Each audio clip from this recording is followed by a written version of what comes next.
À travers l'apprentissage sans erreur, Skinner a l'ambition de proposer une véritable théorie de l'enseignement basée sur le résultat de nombreuses expériences menées chez l'animal, mais aussi, même si ces expériences sont moins connues et plus contestées, chez le jeune enfant.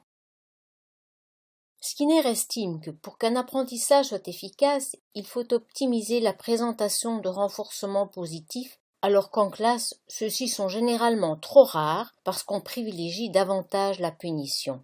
Même si la théorie de l'apprentissage sans erreur peut parfaitement être conciliée avec le fonctionnement de la classe, le contrôle systématique des conditions de renforcement n'est pas toujours aisé. Pour cette raison, Skinner s'est davantage tourné vers les machines à enseigner pour mettre en œuvre ses idées sur l'apprentissage. Skinner propose d'abord une machine assez compliquée, connue sous le nom de machine arithmétique, qui permet de présenter des exercices d'arithmétique tout en contrôlant strictement l'intervention des contingences de renforcement. L'élève se voit présenter une situation d'apprentissage comportant un exercice qui exige de sa part une réponse construite en manipulant une série de curseurs mis à sa disposition.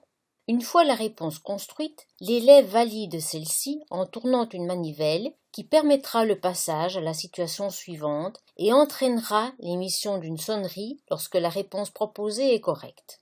Par contre, en cas de réponse erronée, la manivelle reste bloquée et l'élève est invité à recomposer sa réponse pour pouvoir progresser.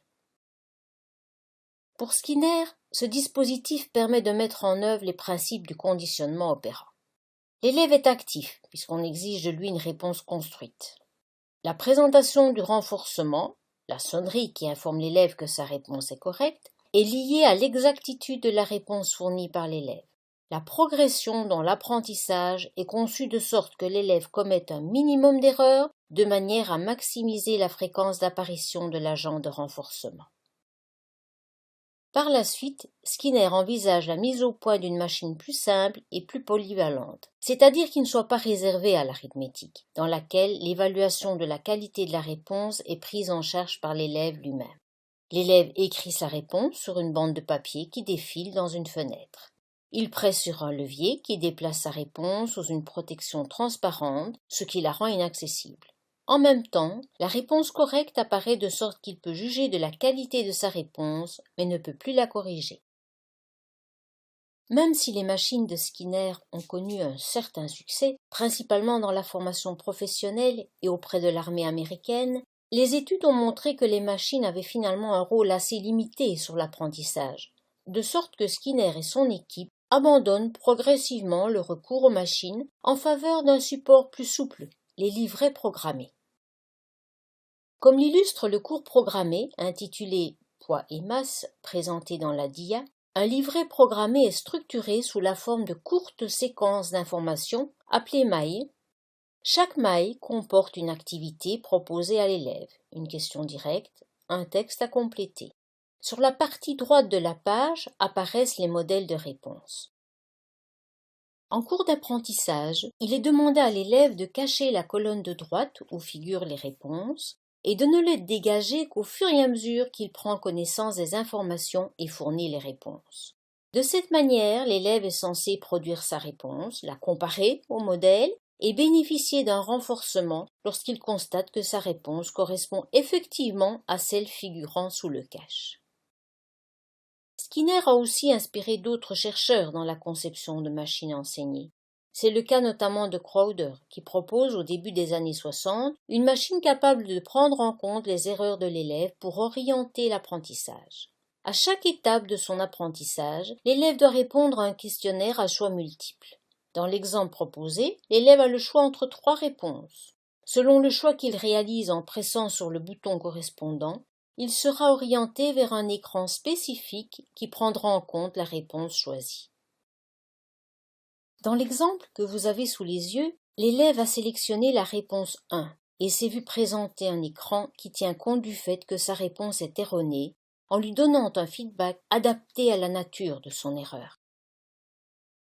Le graphe présenté permet de visualiser la diversité des itinéraires susceptibles d'être explorés à l'aide du dispositif mis au point par Crowder.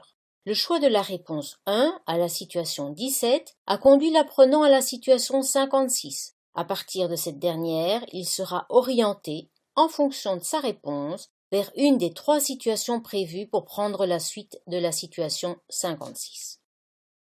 Les graphes présentés sur la dia permettent de comparer la manière dont l'élève progressera dans l'apprentissage selon le modèle proposé par Skinner, l'enseignement programmé linéaire, et selon le modèle proposé par Crowder, l'enseignement programmé ramifié. Pour Skinner, tous les élèves progressent selon un même itinéraire d'apprentissage, ce qui permet uniquement une individualisation du rythme d'apprentissage.